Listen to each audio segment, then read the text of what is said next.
on the U.S. Marines barracks in Lebanon, which killed 241 American troops, and how a president copes with such losses, Bush had written, "There will be casualties." On the South Lawn, Press Secretary Ari Fleischer and another member of the communications staff, a burly, irrepressible former television producer named Adam Levine, reviewed these points with Bush. Then they all moved inside and headed upstairs to the Red Room so Bush could have makeup applied for the interview. Bush casually asked Fleischer how his day had been going and what the talk in the press room was. Fleischer mentioned Helen Thomas, the longtime correspondent then writing for Hearst News Service. She was a gadfly and constantly giving Fleischer a tough time about an issue much in the news, Iraq. Bush and other administration officials had been decrying Saddam Hussein, the dictator of Iraq, as a threat to the United States and the world. To many, it sounded like war talk. The media were filled with speculation that the White House was preparing for an invasion, but Bush had steadfastly refused to state his intentions. His aides repeatedly claimed that Bush had reached no decisions. Interviewed by a British broadcaster a few weeks earlier, Bush had resorted to a Clinton-esque evasion. "I have no plans to attack on my desk." At that day's daily press briefing, Thomas had peppered Fleischer with questions about Iraq. Referring to stories in the media about secret plans for military action, she asked, "What is the president's rationale for invading Iraq? What made Saddam different from other dictators and worth an invasion?" Fleischer bantered with Thomas and pointed out that regime change in Iraq had been the official policy of the U.S. government since President Bill Clinton signed the Iraq Liberation Act in 1998. Thomas shot back, "Did the law mandate that the United States overthrow the Iraqi government by force?" Bush, Fleischer said, believes that the people of Iraq, as well as the region, will be more peaceful, better off without Saddam Hussein. Thomas retorted, "That's not a reason to go to war." "Well, Helen," Fleischer replied, "if you were the president, you could have vetoed the law." The reporters chuckled, and Fleischer called on another journalist. As Fleischer recounted this exchange for the president, Bush's mood changed, according to Levine. He grew grim and determined, steely. Out of nowhere, he unleashed a string of expletives. "Did you tell her I don't like motherfuckers who gas their own people?" the president snapped. "Did you tell her I don't like assholes who lie to the world? Did you tell her I'm going to kick his sorry motherfucking ass all over the Mideast?" Fleischer paused. "I told her half of that," he replied. Bush laughed, as did his aides. Still, Bush's visceral reaction was telling. This wasn't bluster.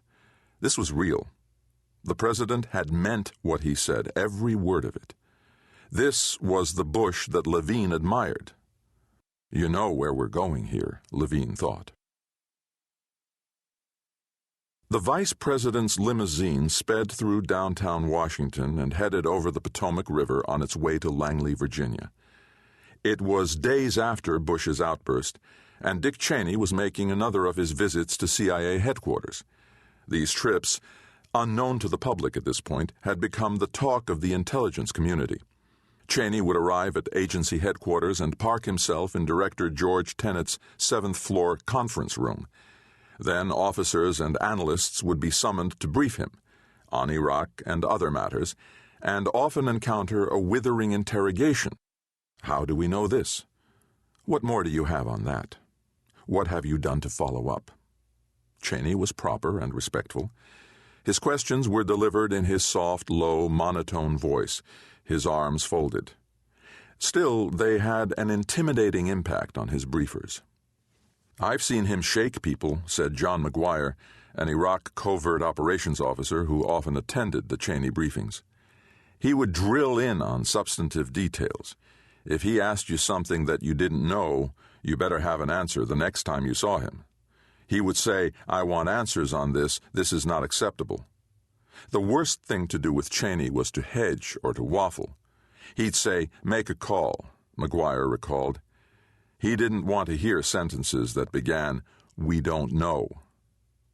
During these sessions, Cheney demanded answers on Iraq.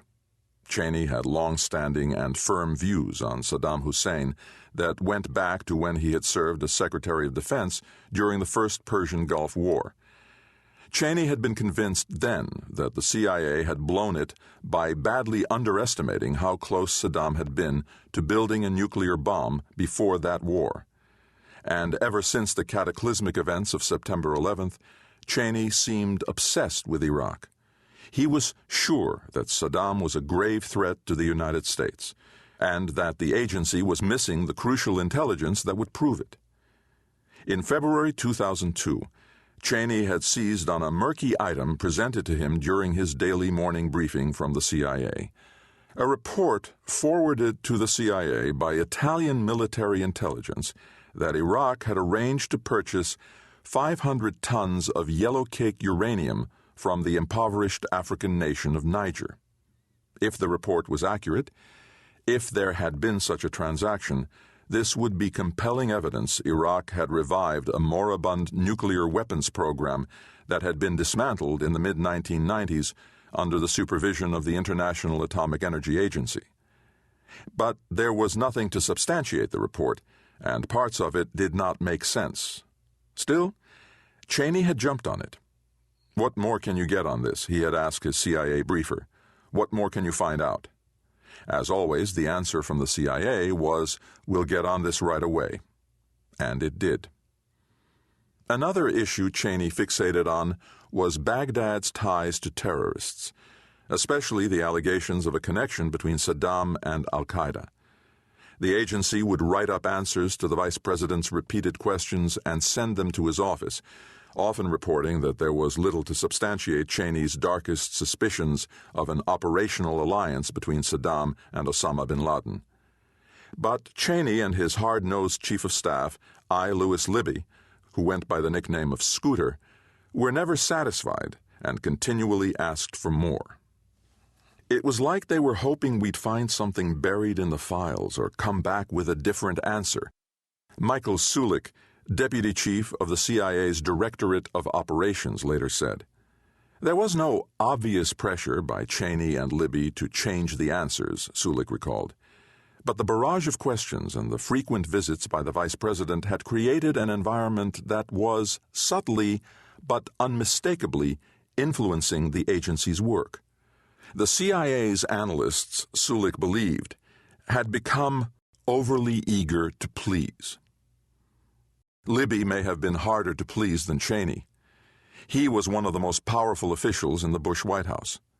As Cheney's top national security advisor, he oversaw a shadow National Security Council with tentacles reaching deep into the foreign policy and defense bureaucracy.